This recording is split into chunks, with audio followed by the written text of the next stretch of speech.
bring a bag of tools down from up at the house. Had a little problem last night with the house air conditioning, the outside unit.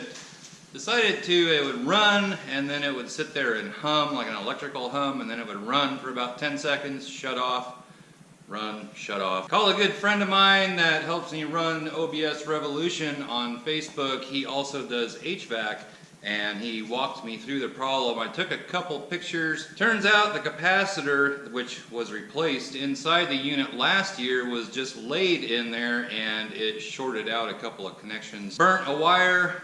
I replaced the wire, put the capacitor where it's supposed to be, and I was back up and running. Probably saved myself a good $300–400. So I thought I'd give a quick little update on the truck here. Been running you can't see it again. Been running the Saginaw pump here for, well, a couple days now, and I've driven it around quite a bit. No problems at all. And like I said in my last video, this thing is a lot quieter, steers a lot easier.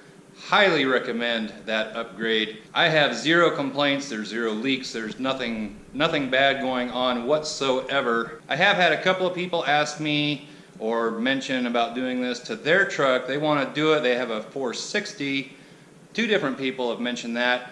I believe the 460 though takes a different bracket altogether, and finding a van with a 460 in it, they're out there but might be a little more difficult. I would venture to guess that there is a bracket available aftermarket wise. Somebody probably makes one, or you could probably make your own. I'm not sure how the bracket is on the 460, to be honest, but where there's a will, there's a way.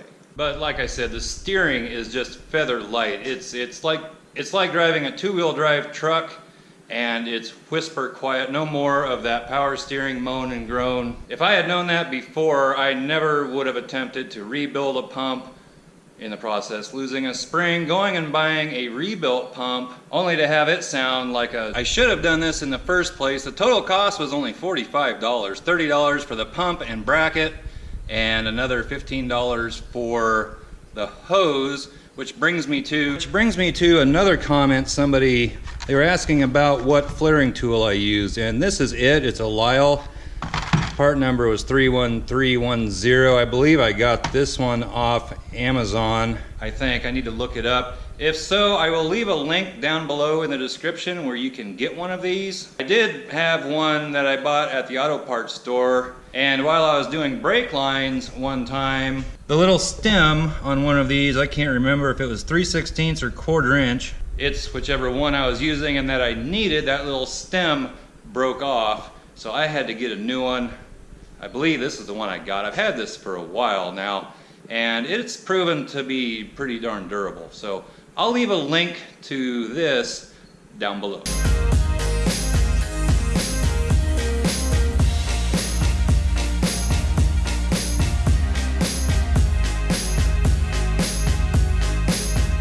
It's another beautiful day here in central Iowa. Temperatures right now I think are about 80 degrees.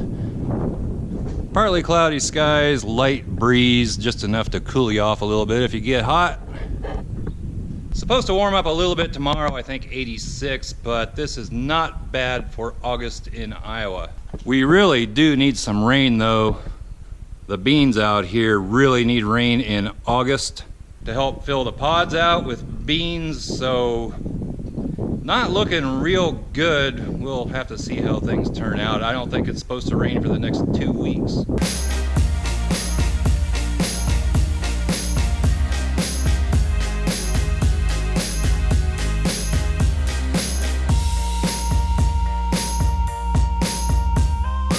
Right now it's about 76, something like that down here in the shop. Anyone remember what used to be up here? Anyone? Anyone at all? If you don't remember, it's my Armstrong Tire light. This light is fairly old. Not exactly sure how old, probably the 60s or 70s. I don't think it's older than that. I'm not real sure. But for a long time I had this light hanging up there, and it was always on. It was always lit up, so I could walk in here and it wouldn't be so dark. Now you walk in here and all you see is the blue ring around that clock before you turn the lights on. This light would give off just enough light to where you could actually see a little something around in the shop. I always liked it, and it needed a new bulb. I went to 4 different stores and nobody had the size that I needed. It's a 33-inch bulb. I was starting to wonder if they just didn't make them anymore. Finally, I stopped at a small town hardware store. They didn't have it, but they could get it. Although I could come home and I looked it up and I found one on Amazon, and I could get it a day earlier than they could. Well, I could have got it overnight if I wanted to pay more for shipping than the bulb, but I didn't need it quite that urgently. So I got the bulb. It was delivered yesterday. So I'm gonna get this light lit up again. I guess it's not just a light, it's a clock also. Rather dirty light, got fly spots all over it. So the first thing I need to do with this light, number one, I gotta clean this thing up. It's a mess, but I need to turn it over and protect the clock on it. I'm gonna set it up on a board, and then take these 2 screws out. This end should come off.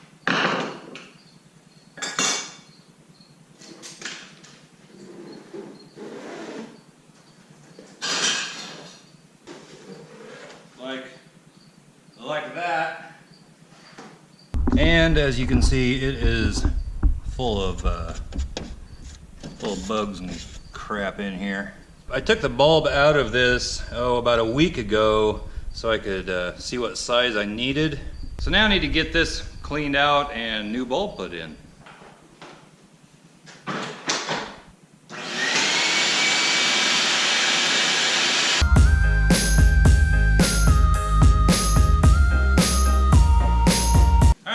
Inside all cleaned out. Now, wrong drawer, knife, get this bulb out of here. I wondered how they'd ship this so it wouldn't get damaged.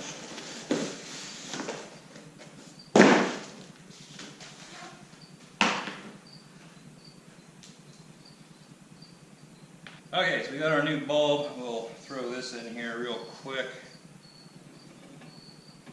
Well, it's the wrong size bulb. They sent me what must be a 28-inch bulb, or else I ordered the wrong thing. I'm going to have to check this out. Well, it wasn't their fault. I looked it up, and apparently I ordered the wrong thing. I ordered a 28-inch bulb instead of a 33, and I have no use for a 28-inch bulb. So I'm going to think about this for a minute. Maybe I can come up with something else, or I'm just going to have to order another bulb. Well, being that I ordered the wrong bulb, I've been doing quite a bit of calling around. Finally found a place down in Des Moines that has 33-inch T12 fluorescent bulbs. So I'm gonna go get one, otherwise it would be next week before I could have one shipped to my house.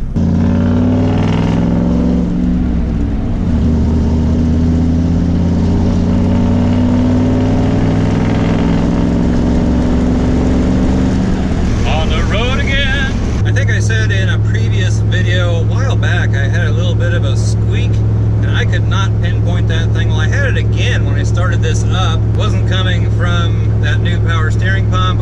I put my stethoscope on it. I couldn't pinpoint where it was coming from, and it didn't sound like a belt squeak. I had another belt behind the seat of the truck, swapped it on real quick, noise is gone. It really sounded more like a metallic noise. It didn't sound like your typical belt squeak noise. I honestly don't remember how old that belt was, and if it was the belt that was on this truck when I redid it, it might have got some chemicals on it and got hard in a place or two or something. I'm not real sure, but I swapped the belt over and noise disappeared. So maybe I should just get a new belt.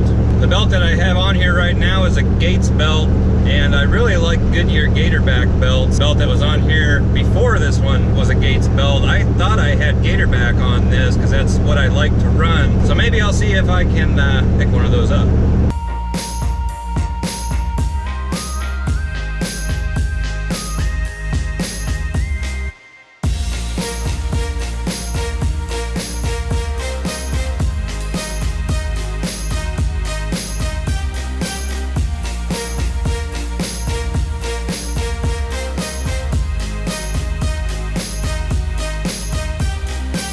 got my bulb. Let's head on back. Let's head back to the shop. Batteries and bulbs. Only place around I can find that has a 33-inch fluorescent light bulb. Well, that was a long trip. I got about to this point the first time and realized I had left my phone down at that light bulb store.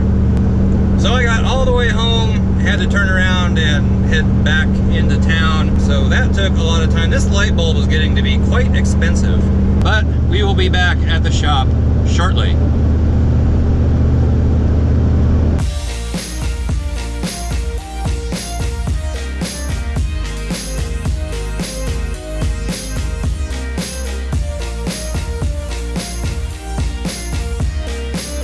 So I finally got my 33-inch bulb. They had a whole bunch of them down there. That was, what, the 5th or 6th store.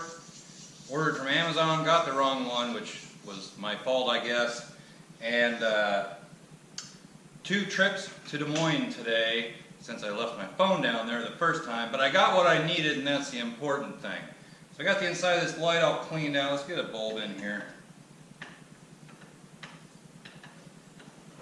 Alright, so we got the bulb put in here. That was a tight fit. I don't know if these bulbs are slightly different dimensions or what. This is a pretty old bulb here, but anyway, we got them in there. Get this cover back on. Slide this back in. Now I'm just going to clean the front of it off real quick.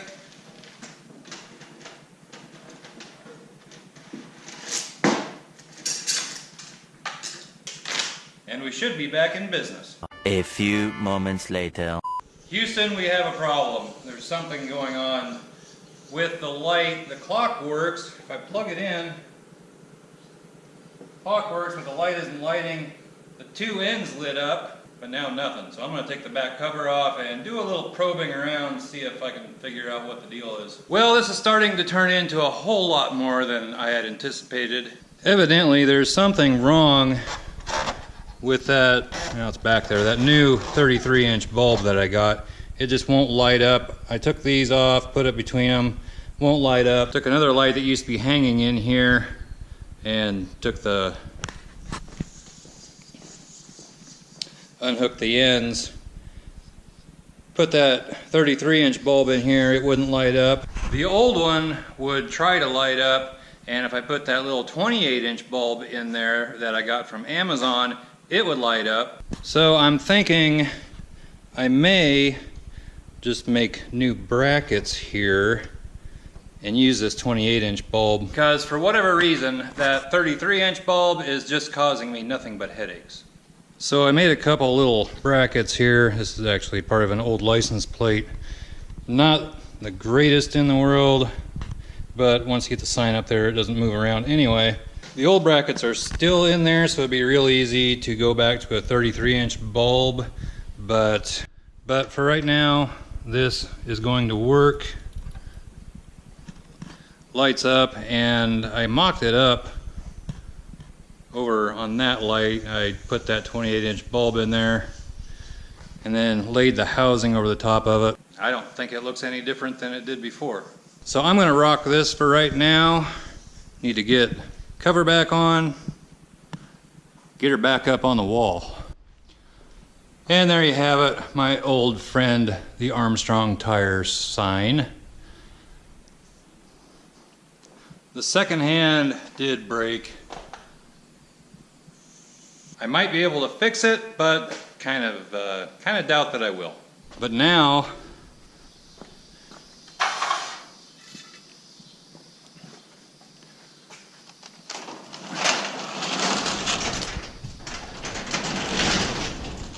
with that light in there, you can walk in here and you don't even have to turn on a light, because it gives you just enough that you can see, which maybe this camera isn't picking it up very good, but it's not pitch black. So don't forget about the license plate wall, fan mail, wall decorations such as light up signs, banners, old gloves, anything that you would like to send to the Fox Shop, the address is down below. So that's gonna do it for this video. It didn't go quite as planned and took a lot longer as I had to make 2 trips all the way into Des Moines. But as far as the pump on the truck goes, totally worth it.